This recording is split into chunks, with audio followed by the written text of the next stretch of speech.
Good day, everyone. Today we will be going to discuss the deconstruction approach in criticizing a literary piece. Jacques Derrida was a 20th century French theorist. He is also a philosopher and writer who developed the concept of deconstruction, which is a philosophical and literary analysis method that questions traditional Western philosophy. His areas of study include philosophy, literary criticism, and literary theory. He studied philosophy at a very prestigious school in Paris, which is called École Normale Supérieure. He received a great deal of popularity for his theories and writing style, and equally as much criticism for them. In 1967, he introduced the theory of deconstruction. The next one is the origins of deconstruction. So Derrida's main influence for the development of this theory was from the theorist Martin Heidegger. In his work called Being and Time, Heidegger talks about the structuring of previous ontological concepts such as time, history, matter, and etc., in order to be better understand them. So Derrida's theory is similar to Heidegger's in that he, too, wanted to rethink many of the terms commonly used in philosophical consideration.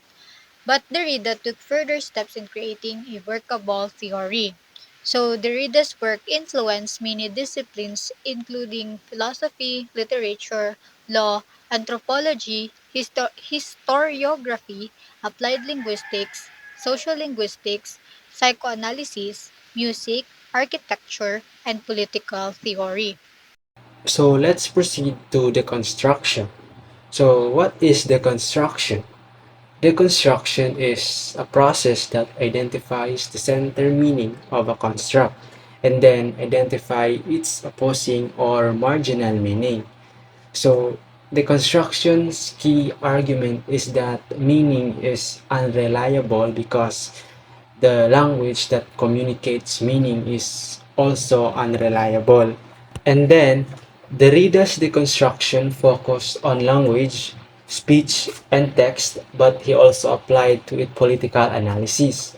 Derrida's deconstructive strategy included focusing on particular themes or words in a text, reversing existing oppositions, and corrupting and contaminating the opposition itself. So, meaning to say, in literary studies, deconstruction involves close reading to uncover assumptions and contradictions within a text. For example, a deconstructive novel reading might reveal how characters subvert traditional roles or how language subtly challenges that storyline's surface message. In philosophy and critical theory, the construction challenges essentialist ideas and establishes the truths that underlie knowledge system. So we have here the three elements of the construction. So the first one is arbitrary, the second one is meanings are rational, and the last one is language construct our world. So let's discuss first the arbitrary, meaning given to words are purely arbitrary, no inherent connection between the word and its meaning.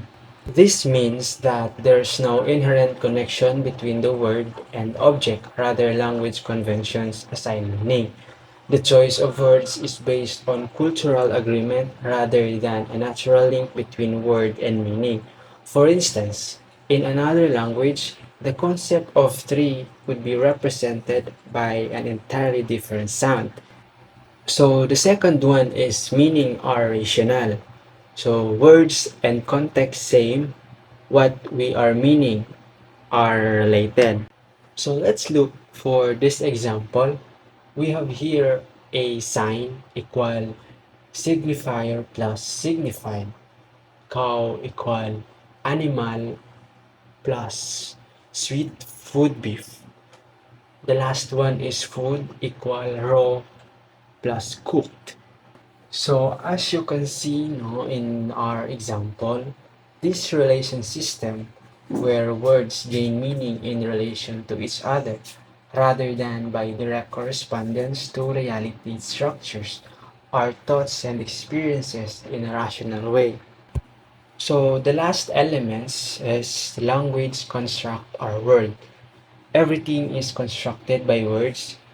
Words give us worldview like sign equal signifier plus signified or cow animal plus sweet food beef and food raw plus cooked. So we perceive and interpret reality through the structures of language, meaning our view of the world is constructed by the language and cultural codes we use. Thus, our concept, identities, and understanding of reality are all product of language, influencing how we see ourselves and interact with the world. So these ideas about the three elements are foundational in understanding how language operates both as a tool for communication and as a force that shapes human consciousness and society. And that's conclude my part. The next topic will be discussed to us by Miss Salarde.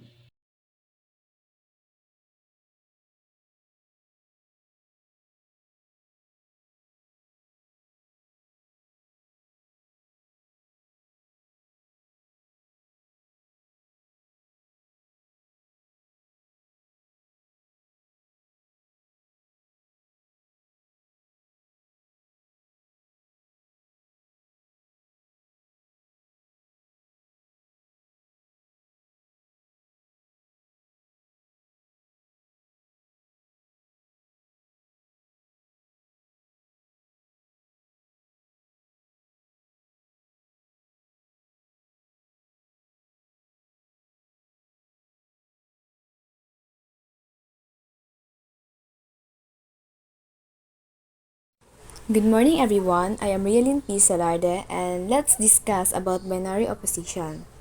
World have binary opposite like good is the opposite of evil, mind is the opposite of body, and speech is the opposite of right thing. Usually, one side is valued higher than the other. This creates difficulties that deconstruction aims to correct. The concept of binary opposition is directed to analyze the difference between two things which are considered to produce a new perspective and can be accepted by many people. By deconstructing this binary opposition, we are able to uncover the foundation. Deconstruction is a way of thinking that aims to break down or carefully examine opposing categories. Through deconstruction, we can discover the hidden origins or foundations of the ideas and beliefs that form these opposing categories. For example, deconstruction shows that the body and mind should not be seen as separate worlds, but as interconnected. So, this is how deconstruction works. Hindi mo pwedeng makita ang dalawang bagay as magkaiba. Dapat magkakonekta. Rida argued that philosophical traditions were largely marginalized, and with the application of deconstruction, it is possible to express what has been repressed in this tradition. Because through deconstruction, it becomes possible to express things that have been ignored or suppressed in these philosophical traditions. For instance, perspectives that label certain experiences or ideas as less important or insignificant are now given a voice and attention. In simple terms, deconstruction aims to open our eyes to the inequalities and ways of thinking in our culture and help us see the hidden ideas and principles that shape our view of the world. So here are another examples.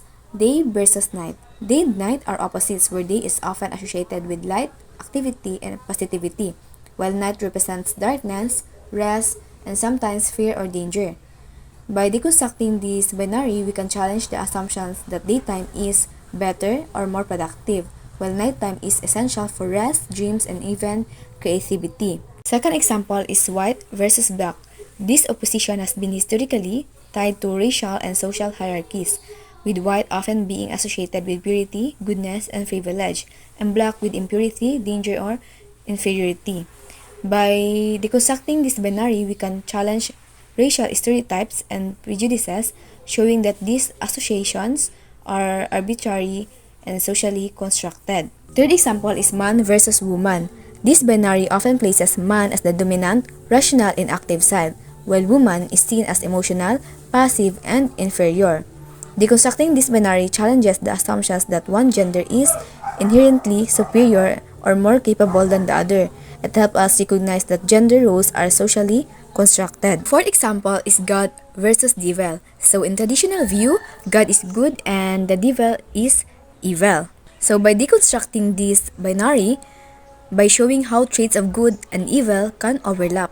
For example, the devil might have qualities we associate with God, like power, or God's action might not always seem just. The idea of good and evil becomes more complex and not so fixed. So last example is meaning versus meaninglessness.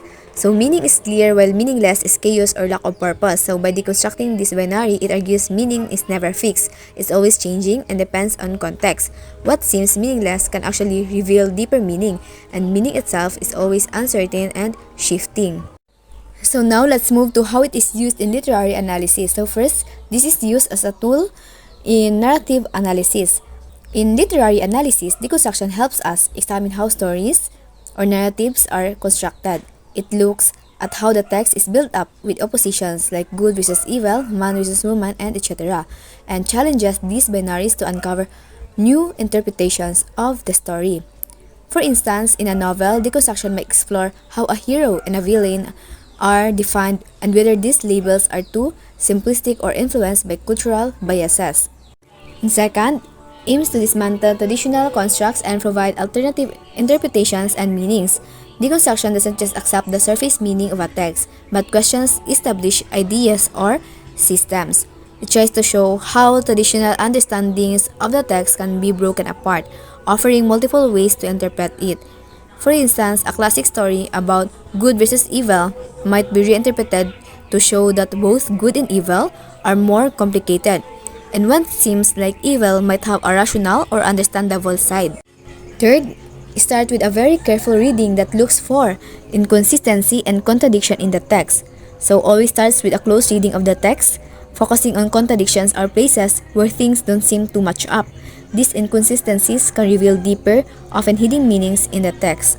So next, the results often uncovering a deeply complex foundation that is difficult to make sense of. So deconstruction often shows that texts are layered with meaning, and they may not have a clear or straightforward message. Instead, the text may contain contradictions or ambiguities that make it hard to fully understand. For instance, a story might seem to have a clear moral, but upon closer examination, it's unclear what the right or wrong actions really are, as the text challenges our usual understanding of morality. And last, one of the criticisms of deconstruction is that it is nihilistic and unproductive because it leads to uncertainty. Some critics argue that deconstruction leaves us with too much uncertainty, making it hard to find any clear answers or conclusions in a text. By breaking down traditional meanings, it can feel like the text has no stable meaning at all, which some see as unhelpful. Postmodernism. Postmodernism, like many movements in literary theory, is an unorganized collection of ideas, principles, aesthetic, values, and practices. Scholars still struggle to define postmodernism, primarily because postmodernism is undefinable by the very nature of its philosophy.